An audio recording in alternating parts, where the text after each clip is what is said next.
Develop personal skills. Are training, orientation, seminars, courses provided to the implementers to achieve the goals of the intervention?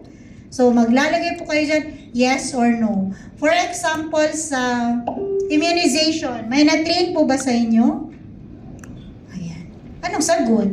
Ayan. Okay, nakakain lang kayo ng ensimada. Next po.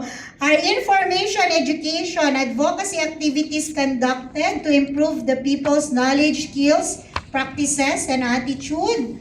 So, yes. Ayan. So, ilalagay nyo na naman po dyan. Check nyo po yung yes. Wait lang, Sir Jomar. Mamaya na, ipapakita po sa dulo yung MOVs natin. Does the health promotion intervention have its own set of IEC materials? So, siguro po, ngayon, yes na po yan. Kung makikita nyo sa playbook natin, may communication plan dyan. Pwede nyo po i-click po, may mga IEC materials po siya na kaakibat. Next, strengthen community action.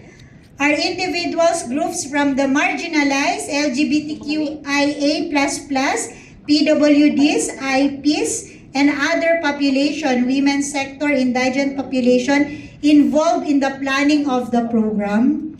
Yan. So, napakahalaga po yan, no? Kasi meron tayong mga vulnerable na hindi po natin sila na sasali. Ano ba yung mga disabled natin? Kung nagpaplano po ba tayo, na isasali po ba natin sila? No? Yung ating mga LGBTQI++, pag sa HIV provision natin, nasasali po ba natin sila? No? Yung ating mga support groups or sila rin yung mga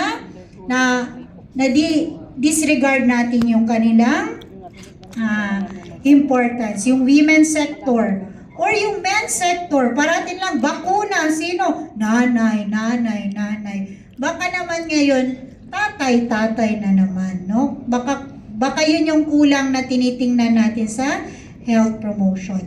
Does the intervention have a feedback mechanism? Malala nyo po,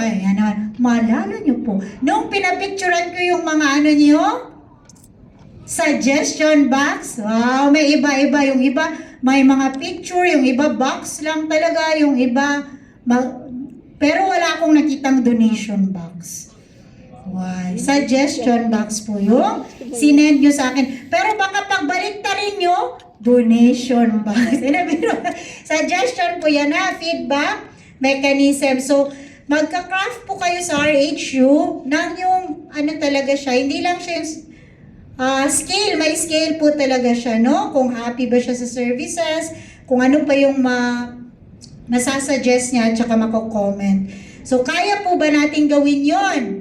Kasi po sa UHC, isa po yun sa kinoconsolidate natin dapat.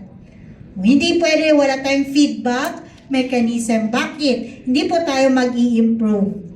Masungit yung nandito kanina sa table na ito. Maglipat na lang ko ng table kayong dito lang man, doon ako sa kabilang table. So, para po mag-improve tayo. Next is there involvement and participation of the target beneficiaries, intended audience in the intervention?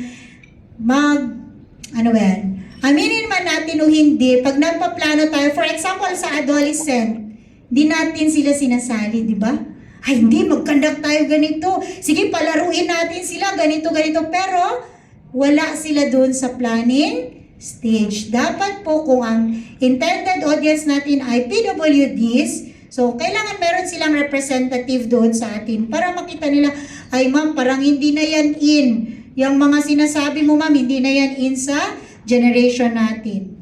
Okay. Kung mga drug, PWODs naman, yung person who use drugs, ang mga, dapat meron din tayo yung mga PWODs natin na maka-attend during our, na-involve natin yung participation nila. Hindi lang yung family nila. Okay. So, sa baba po,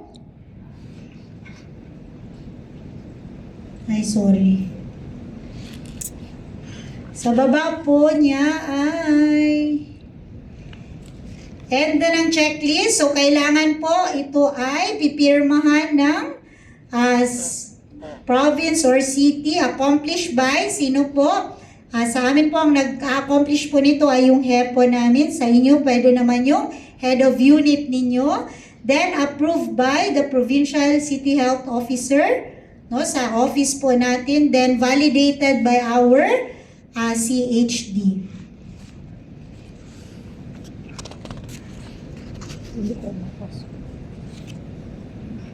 Ito po yung mga means of verification. So, una is copy of the ordinance, kung para dun sa mga policies po natin, or resolution, or EO.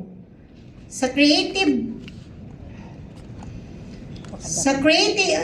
supportive environments, ito po yung makikita natin, no? Kung sa active transport, dapat merong bicycle lanes or ramps.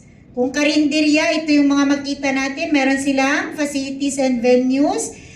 Of course, sa hand washing, syempre dapat may facility, may toilet, may tubig. Hindi yung meron lang gripo. Walang tubig. Ayan na, sa Maguindanao. Designated smoking or vaping areas. Pero po sa ating, sa health facilities natin, no designated smoking areas. Okay, bawal po yun sa atin. Yan po yung mga MOVs natin, Sir Jomar. So, kasama po dito yung ating adolescent-friendly health facilities. Kaya po, na-check na rin po tayo sa sexual and reproductive health. So, alhamdulillah. And may mga VAUSI desk ba kayo? Or sa ibang line agency. So, pwede nyo po i-attach dyan. Kasi, hindi lang po ito pang health, no? Collaboration po ito. LGU po ang ine-evaluate po natin dito. Siyempre, kayo po yung head. Then, are these identified spaces safe, secure? Ito na, Ma'am Minette. Tingnan natin kung kailangan ba ng security guard dito. So, nakalagay po dyan, dapat may adequate lighting, street lamps, railings, safety barriers, fire alarms, exits. Di ba meron din nagpicture kayo ng mga fire extinguishers. Evacuation plan, proper ventilation system, visible warnings and signages, video and CCTV surveillance. Hindi po lahat nandyan yan. Ang importante, meron lang po kayo. Pero, mas maganda pag in the long run, meron po talaga siya. For, di ba, security naman yung pinag-uusapan natin. Okay. Next is, ayan, may accessible ba ang entrance nyo? Baka may entrance kayo, pero may puno sa gitna. Mayroon ba kayong ramp? Wow, may elevator ba kayo, Jomar? Sir Jomar? Wow. Meron ba kayong power-assisted doors? Sir, pag yung paglapit mo magbukas, parang abriza lang. Okay. CCTV pa lang, na di tara makakwalo ba sa gamot. Toilets for PWDs, meron o wala? Meron. Di ba lahat yan kailangan? Check? Check na check. Adequate space for assistive devices or personal assistance. No, baka may ramp kayo pero yung ramp nyo sakto lang doon sa wheelchair nyo. Baka side view ang wheelchair magdaan. Sige po. Punta po tayo sa MOVs naman ng intervention free from procedures.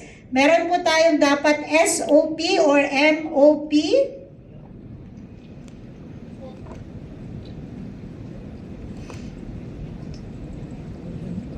Then, non-discrimination statement or policy. Ito po, non-discriminatory policies and procedures. At kung merong nangyari, ano yung mga responses or actions taken to address complaints and comments. Sige po, maganda po ito no na may nagsasabi, ay, hindi man kami makapunta doon sa RHU kasi parating sarado. No? Hindi kami nakagayan. So, pwede nyo po siyang i-document po yon at tingnan nyo po kung paano natin na-address yung complaint na yon. Okay. Again, ang incidents report po, yan. Sa amin po mga nurses, pag nagka-incidents report po ay parang pinaka-worst po yun. Pero hindi po pala. On the other hand, ang incidents report ay nag-e-explain lang po kung bakit nangyari yung mga bagay-bagay para tayo ay maliwanagan, no? Hindi po ito siya punishable by death sentence.